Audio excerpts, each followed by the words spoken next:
To 100 at least. Good afternoon, everybody. I might run for office again. Welcome to the City of Gulf Shores Council meeting. This is a council work session meeting. It's October the 20th, 2025. And this is the meeting where we'll be discussing items that we'll be voting on next Monday at the council meeting. And this is your opportunity to weigh in and let us know what you think and how you feel and and anything else that's on your mind. So we'll be hoping to hear from you. Thank you very much. Councilman discussion period. Mr. Dyken. Nothing tonight, Mayor. I'll let you continue with the agenda. Okay, thank you, Jason. The first thing as you see on the agenda is council member presentation. We've got two more meetings, this meeting and one more after this of this existing council. Then we'll transition the first weekend. I'm sorry, I thought I turned this off. First weekend in November, we'll transition to the new council. And we've got one council member that will be leaving after 9 years here, Gary Sinak. And I wanted to congratulate him for all the hard work and the time that he spent here. We've come a long way in 9 years. And I think all of you, if you look at the city and you went through this with us, you recognize the issues that we dealt with and the accomplishments we were able to make happen.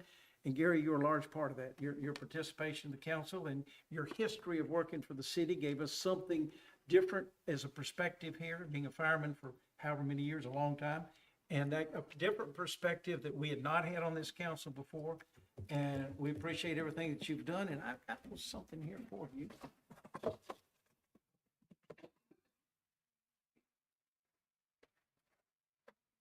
Read this. Get my glasses. In recognition of 9 years of dedicated service to the city of Gulf Shores as a council member, your thoughtful leadership, steady commitment, and meaningful contributions has helped shape a stronger, more vibrant community. Though your time at the council has come to a close, your impact will continue felt for years to come. I thank you. Thank you.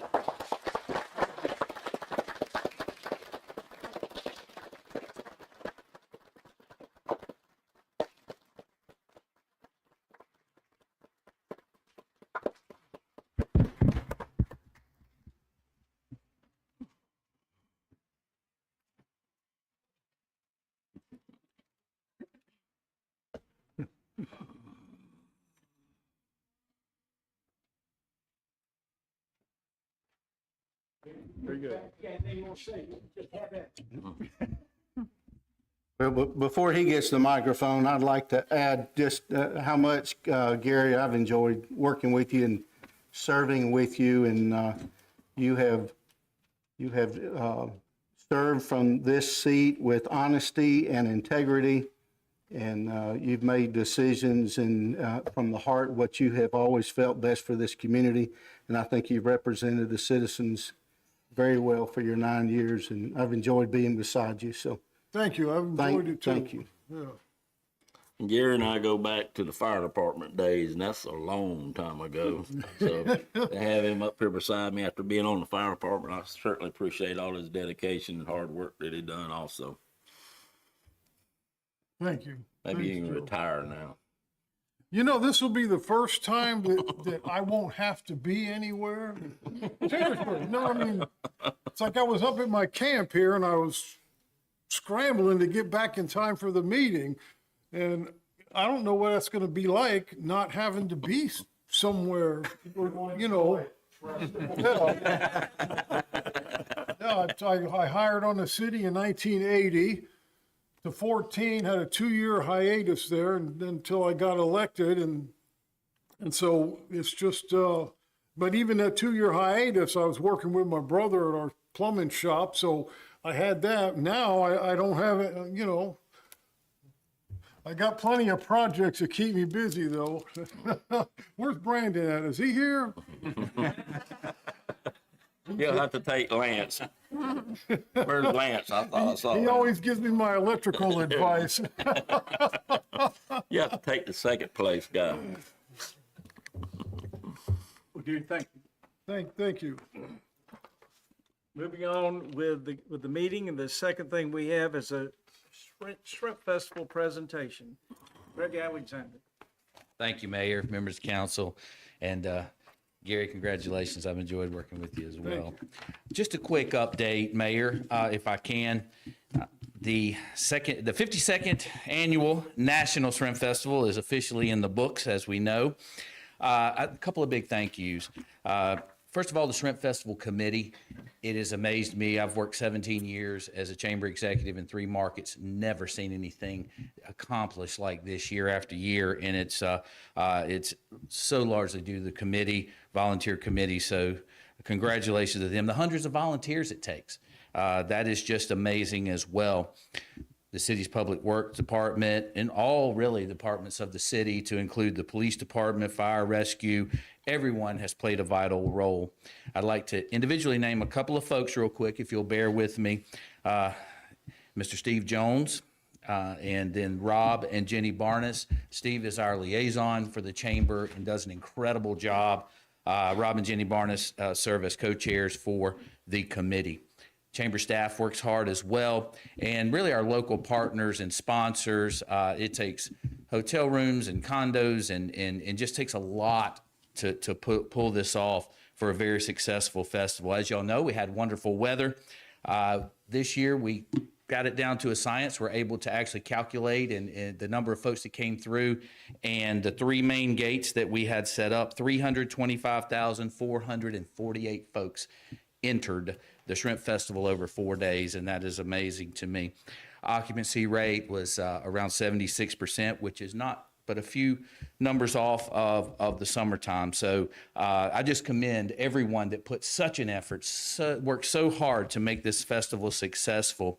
Also this year, as every year, there are certain focuses, but this year our focus, the committee's focus, I should say, was on continual improvement to include enforcement of the domestic shrimp policy. Not an easy task. And of course, we all read the news over the last couple of years. I'd like to say thank you, a sincere thank you to Chandra Wright, who served as the chief shrimp investigator. And she did a great job for ensuring all of our vendors selling seafood were in compliance or got into compliance very quickly. And those things did happen, I assure you. The addition of several new activities, activations enhanced the festival this year. There were a number of them, but one I'd like to note was being able to bring our local, one of our local businesses, Big Beach Brewing, in, and that was a great amenity that was added this year. And the offerings do elevate the experience to the attendees. Again, it takes a village to plan, set up, execute, and break down a festival of this size with all volunteer force. Thank you to everyone, our citizens, our leaders, and to the city for all you do to make this happen. And we're just extremely grateful. Thank you. Thank you.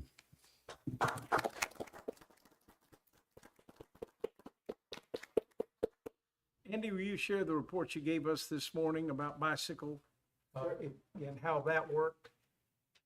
Sure, I really didn't have much to do with it, but I think the last 3 years of the Shrimp Festival, the Chamber has set up a bike valet for anyone that wanted to ride their bikes to the festival. And each year I get the numbers after the event's over. And I think this year, or I know this year, there are 1,120 bicyclists that attended the Shrimp Festival and parked in the bike valet over those 4 days. So that's quite a lot of bicycles. It's getting cars off. Congratulations to the Shrimp Festival on that also. Well, thank you, Greg, and really appreciate it, and look forward to future going forward and more years of this and more of the same. So thank you.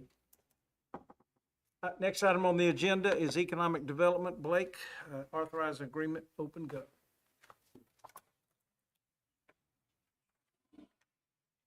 Thank you, Mayor. I'm excited to bring this proposal forward to you tonight. One thing that we've been working on over the last several months across multiple departments is looking at ways that we can provide better customer service to the community, and also looking at ways that we can create more efficiency internally, and a little bit more awareness and ownership of processes and requests and concerns that we receive from the community. As it stands today, a citizen may pick up the phone and call any department, or may get passed around multiple departments trying to just get to someone to let them know about a concern or an issue that they're experiencing. We also have on our website a report of concern module that allows citizens to create an account and submit a ticket essentially through our website. That's then managed by our communications staff and routed to individual departments. But all of those individual conversations or individual submissions through our website are kind of separately housed in however each individual department kind of handles that. So there's no centralized database. There's no one location where internally we can go to look at what outstanding issues there are, or much less where we can coordinate on things and make sure that, you know, all departments know what's going on, or if someone calls to report an issue, you know, one individual person that may not be the person who handles that issue may get that request, and so then they have to pass somebody along. So what this proposal is tonight with OpenGov is to implement a new CRM system, a customer relationship management software that will tie in directly to the OpenGov software that you approved back in March for Public Works and Recreation to implement, which is basically an internal workflow and work order process. So what will happen with this software is we will have a centralized database where all customer, citizen requests, any kind of issues and concerns that they report can be logged into this centralized database that ties in then directly to our internal work order system. So we've got a seamless flow of receiving that information, receiving that question or that concern, logging into the system, it being assigned to the correct person, and then a work order actually being created, and that issue being resolved through whatever action needs to be taken. With that is also going to be an online piece of it that will replace the report of concern module that we have on our website currently, which will give the citizens the ability to go into the system, create an account through the portal, and log requests themselves without having to pick up the phone and call a department. If they do pick up the phone to call any individual department or city hall, what this will do is give any individual city employee, whether they really know about the issue or not, they will be empowered to be able to log that issue into the system and know that concern will get routed to the department. So instead of us having to pass a citizen from department to department hoping to get to the right person, we'll be able to take those, the city hall front desk or our executive office front desk or any individual employee who gets a phone call from a citizen will have the ability to log into the system and put that request in immediately so that the citizen knows that that's been handled. And we can then send text alerts and email alerts to the citizen, letting them know that the issue has been assigned to an individual department, giving them periodic updates if it's a long lead item that has to be addressed, and then most importantly, letting them know that that issue has been resolved and the ticket's been closed out. So that's what we're proposing. This is a 3-year contract with OpenGov. What we would do is we really want to get this going, which is why we brought it to you tonight and not waiting for the 2026 budget. So what we're proposing is IT has graciously volunteered to take on $44,000 of this initial cost in their current budget this year, which will let us go ahead and get the implementation started on this project. And then we would we would budget the balance of the contract in the 2026, 2027, and 2028 budgets at about $30,000 per year. So it's a 3-year contract with a total cost of $138,213.39. So that's what the resolution will be next week. Will be to authorize the mayor to enter into a 3-year contract with OpenGov for $138,213.39. And again, that will be absorbed this year, partially in the IT budget so that we can get this project moving with a timeline of trying to get this implemented fully by the end of the first quarter of next year. Thank you, Blake.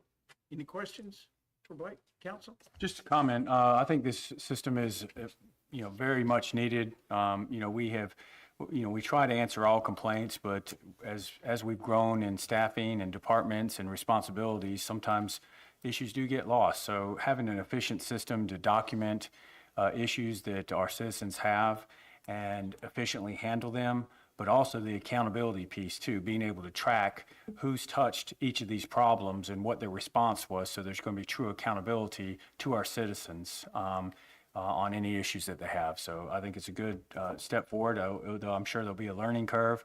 but I think we're moving in the right direction. I think improving the efficiency and accountability of our city services should be well supported. Thank you, Jason. Council, any other comments? Audience, anybody? I will say this, that elections come and go, but you'll always learn something if you're paying attention. And one thing that was kind of universal in the comments that I know I heard, and I think most of us heard, that we didn't answer their questions. They would ask a question, we were not responsive as we should be. And we took that to heart, and this was already in the works, but now it becomes even more of an opportunity for us to solve that problem throughout the city, that respond back, so people will have a way to inquire and get responded to. And thank you for putting this together, and that's my comment. Anybody in the, back to the audience, does anybody, any questions or anything at all? Right, I want to comment. I think this also provides a whole nother channel for the public to make comments. I mean, I think another thing we heard is not everybody has time to come to these meetings. Not everybody is comfortable coming to that microwave, but here's an opportunity from your home, from your computer, to get online and log an issue or concern, and hopefully a whole nother channel. So hopefully we hear more than we're hearing now. Thank you, Blake. Next, we have our engineering department, Jenny, for street acceptance discussion. Good afternoon. I have before you today a recommendation for approval of the right-of-way improvements for the retreat at Bon Secours Village West. This includes a portion of Bienville Avenue shown in blue on this map. The acceptance is for the streets, basically curb to curb. The sidewalk will remain the responsibility of the HOA. It's a brick paver sidewalk out there, as is the rest of this neighborhood. So that's consistent with everything else we have done in the Bon Secours area. This final plat was recorded on January 14th of 2022. We recently re-inspected the right-of-way and found the conditions to be adequate and meet all of our engineering standards and the construction plans for the project. So the development has met both the 24-month, 2-year warranty period and has more than 50% lot occupancy. Happy to answer any questions. Thank you, Jenny. Council, any questions, comments? Audience, anybody? Thank you, Jenny. Dan Bond. Another core process. So thank you, Mayor. So tonight I have for you guys a proposal from Thompson Engineering to perform environmental permitting work for the Restore funded AlDOT Capacity 4 South project in an amount not to exceed $51,000. This project will improve connectivity and capacity through a network of complete streets in the Waterway Village District, and it will potentially require permitting from the Corps as well as ADEM, and there are some Restore requirements for environmental work as well, and that's what this contract will cover. This is a complementary contract to Jade Consulting's engineering and design contract, which was approved last meeting. And with that, I'll be glad to answer any questions. Thank you, Dan. Council, any questions? Anybody in the audience, any questions, comments? Dan, is this the last part of the Restore project on that side, on the east side that we've been working on Waterway East? So this is on the south side of the canal. Waterway East still has the connection to the new state road, is the Waterway East Connector project, and that's with DCNR now under review, and we hope to get that out to bid really soon. We've been submitting a lot of documents back and forth with them on that. There still is the long-term Canal Road reroute project, which we are in the process still of going through the land swap process with National Park Service on that. So there's still some Restore projects in the works. We've been talking about the Restore Act since, for 10 years. years, since 2012, and it might be a good opportunity at a future meeting to have kind of an update on what's left to do with Restore. I think it'd be interesting for everyone to see what we've done with the restore money and what we have yet to do, just kind of paint the picture of what's yet to come, what hadn't been done, and where we're working on. So, Sure. challenge you to that. And that concludes everything that we have on the agenda for tonight. Council, anybody with any other thing to bring forward for discussion? Anybody in the audience, any questions or comments or anything they'd like to forward to us? Well, that might be, that's a pretty close to a record time, but, again, Gary, thank you. And, appreciate everything, and we'll be checking you out. We're gonna hear all your hunting and fishing stories now. Thank you. Yes, yes, sir. I'm ready for us to break the record. Well, I didn't see you hiding behind Kevin's big head back there. No, it's that time of year, so playoffs are coming up, and our volleyball team is ranked 5th in the state, play this Thursday in regionals in Montgomery, so looking forward to them performing well. 2 more football games left, and right now, we're playoff contender and hope to be a playoff qualifier. Band competition was this past weekend. We finished we finished best of class, as we do a lot with our drum major, color guard, and overall band, but and the competition was over in Opp, and we finished 3rd overall behind 2 7A schools. So our fine arts department is doing a great job, and band, Mr. Mixon is always doing the same. So looking forward to playoffs and continued success. Now we can go. Anybody else? Kevin, I know I jumped over you and talked about your big head. I think don't need to be talking about hair, I know, but some white hair kind of blended together. I couldn't see behind you. But I'd give anything for a little bit of that. Stand adjourned. Thank you, Kevin. See y'all next Monday.